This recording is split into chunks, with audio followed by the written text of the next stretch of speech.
On commence nos leçons avec le bouclier canadien, qui est la plus grosse région physiographique du Canada. Le bouclier canadien est plus connu pour son abondance de minéraux précieux et sa quantité énorme d'eau. Les minéraux comme l'or, l'argent, le cuivre, etc., qui sont trouvés dans le bouclier sont souvent utilisés pour la manufacture des produits modernes. Aussi, l'abondance de l'eau située dans le bouclier canadien s'offre un avantage pour le pays, donc on utilise l'eau pour produire de l'énergie et de l'électricité. On peut voir sur la photo qu'il y a des roches et de l'eau partout dans le bouclier, qui tournent le territoire en une zone pas habitable pour les humains et terrible pour l'agriculture. Mais il y a quand même des végétations situées dans le bouclier canadien parce qu'une portion de l'immense forêt boréale est située sur le territoire du bouclier canadien. La cordillère de l'Ouest, aussi connue par les Rocheuses ou les Hautes-Terres, est une région des montagnes immenses qui sont produites par les plaques tectoniques. Quand tu regardes une map des plaques tectoniques, tu peux voir que la cordillère de l'Ouest est située dans les zones où les plaques pacifiques et nord-américaines s'en touchent. Cette connaissance est importante, donc en cours des années, les plaques tectoniques s'en bougent et créent des reliefs quand il y a des mouvements de conversion entre les plaques ou une plaque va sur l'autre. Les rocheuses sont aussi si froides, donc qu'elles sont tellement élevées de la Terre, où il n'y a pas beaucoup de pression de l'atmosphère. Il y a aussi la région maritime de l'Ouest, en à gauche de les Rocheuses, qui a beaucoup de précipitations dans cette zone.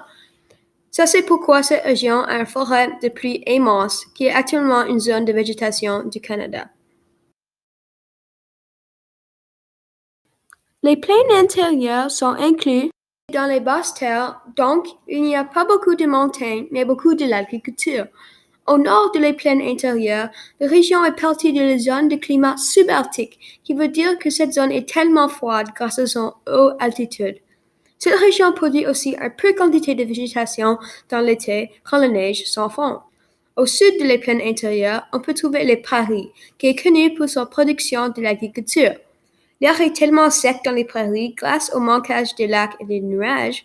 Les nuages ne peuvent pas passer les rocheuses qui résultent en pas beaucoup de nuages dans les prairies dans la région, qui sont les raisons pourquoi c'est la région climatique continentale sec.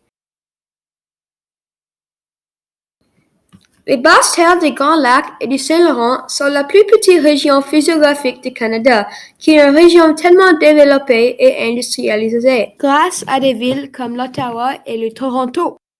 Ce territoire est aussi bon pour l'agriculture, donc la terre est malheureusement plate.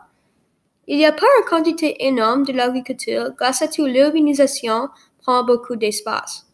Les zones agricoles sont dispersées tout autour de cette région et ne sont pas très communes.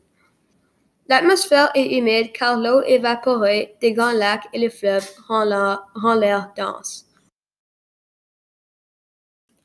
Les Appalaches sont une région physiographique située à la côte l'est du Canada, considérée une partie des Hautes-Terres. Le territoire des Appalaches est situé dans les zones des maritimes, sans inclusion de Labrador, qui résultent en des locations qui touchent l'océan Atlantique. L'océan Atlantique offre aux habitants l'avantage d'avoir beaucoup de pêche, mais aussi serve un gros désavantage, le climat de région. Le climat des Appalaches est toujours tellement froid en hiver, mais tellement chaud dans l'été. L'océan Atlantique transfère du chaleur de l'équateur et du froid du nord jusqu'aux Appalaches. Quand c'est l'hiver, le froid du nord est plus fort comparé à la chaleur de l'équateur, qui résulte en un climat plus froid, et c'est l'opposé dans l'été. Les Appalaches ont des montagnes minuscules comparées à la cordillère de l'Ouest. Les basses terres de la baie d'Hudson et l'Arctique sont des régions peu peuplées au plus part du nord du Canada. Les territoires de les basses terres de la baie d'Hudson sont plats juste comme les autres basses terres. Mais cette région n'est actuellement pas appropriée pour l'agriculture parce que la terre est humide. Au sud de cette région, on peut trouver les forêts boréales. Les basses terres de l'Arctique sont tellement froides grâce à son haute altitude et sont situées dans les zones climatiques de l'Arctique.